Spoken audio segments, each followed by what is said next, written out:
Hello and good evening, all of you. Welcome to the Alpha IAS Academy. And today we'll be discussing something about reservation. That the reservation should serve a development purpose and not be a weapon of डिवाइसिवनेस. वो हमें बांटना नहीं चाहिए. Rather reservation को development के लिए, community development के लिए, जो लोग पीछे रह गए किसी कारणवश, उनको आगे बढ़ाने के लिए, हेल्प करने के लिए उनको रिजर्वेशन दिया जाना चाहिए. और प्रॉब्लम क्या है रिजर्वेशन में, आइए देखते हैं. ये इसलिए आज हम डिस्कस कर रहे हैं बिकॉज सुप्रीम कोर्ट ने मध्य प्रदेश हाई कोर्ट को मध्य प्रदेश गवर्नमेंट को अलाउ कर दिया कि वो उनका जो 14% रिजर्वेशन है in local bodies, that is panchayats and municipalities, वहाँ पे उसको इम्प्लीमेंट कर सकते हैं. पहले कॉन्स्टिट्यूशनल प्रोविजंस देख लेते हैं कुछ रिजर्वेशन इन लोकल बॉडीज़ के. सबसे पहले आपको scheduled tribes and scheduled caste को ऑलरेडी उनकी प्रपोर्शन के अकॉर्डिंग रिजर्वेशन दिया गया है. और वुमेंस को 1/3 रिजर्वेशन है. किसमें? आपके पंचायती राज इंस्टीट्यूशन में या म्यूनसिपैलिटीज़ में, या फिर इन दोनों को लोकल बॉडीज़ भी कहा जाता है.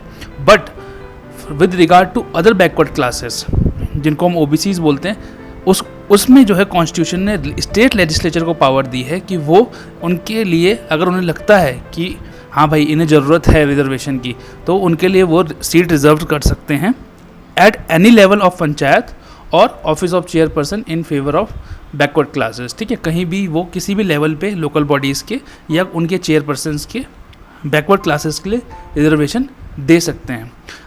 एक्चुअली मध्य प्रदेश की ऐसा बात कर लें हम, तो मध्य प्रदेश ने already schedule caste and schedule tribes को दिया हुआ है, प्लस वहाँ वुमेंस को भी ऑलरेडी रिजर्वेशन है. अब उन्होंने जो है लोकल बॉडीज़ में अदर बैकवर्ड क्लासेस को 14% रिजर्वेशन दिया है, जिसको कि सुप्रीम कोर्ट ने अलाउ कर दिया है एक टाइप से. महाराष्ट्र गवर्नमेंट ने भी प्रपोज किया हुआ है कि 27% रिजर्वेशन वो ओबीसीज़ को देंगे इन लोकल बॉडीज़.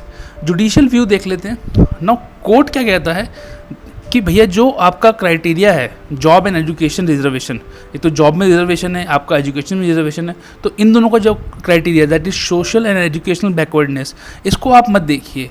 जो पॉलिटिकल रिजर्वेशन है वो डिफरेंट काइंड का हो सकता है. पॉलिटिकल रिजर्वेशन आपको अलग नेचर का हो सकता है, ज़रूरी नहीं है वो जॉब आपकी सोशल बैकवर्डनेस या एजुकेशन बैकवर्डनेस को दिखाए. नाउ ओबीसीज़ को क्यों रिजर्वेशन देना जरूरी हो गया? क्योंकि they consist of more than half of the population of India and many community want to be included in the category. In fact in K Krishnamurthy versus Union of India 2010 का केस है.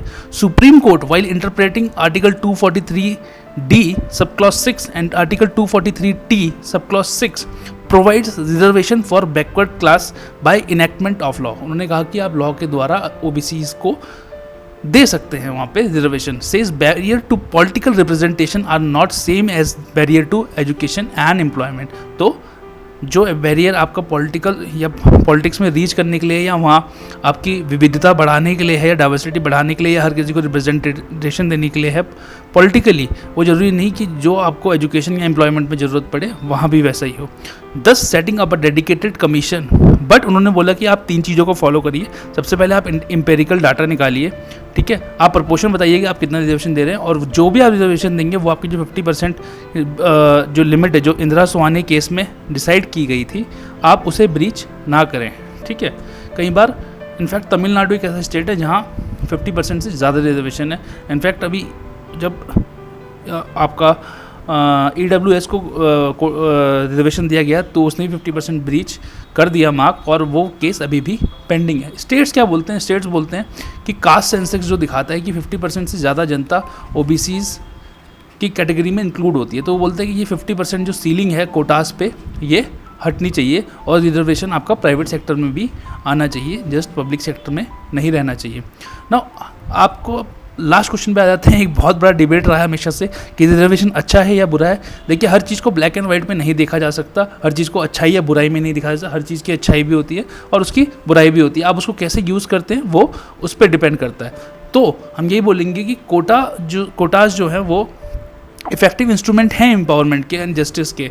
बहुत सारे लोगों को उन्होंने हेल्प भी किया है, but competitive politics around them often leads to paralysis of politics and governance. जो उसका जो पब्लिक प्लीजिंग होती है उस चीज़ से वो गलत है. दस political parties and governments must act in tandem with the judiciary so that reservation programs do not turn divisive but serve a development purpose. The current emphasis over the implementation of reservation for backward classes in Panchayati Raj institution and ULBs, that is urban local bodies, is a result of poor drafting of these amendments and unclear policy objectives. तो जो हमारी amendments जो होती है, drafting जो होती है, वो drafting भी एक अपने आप में कला है और वो इतनी ambiguous होती है कि हर चीज़ ऑलमोस्ट अब कोर्स तक जा रही है.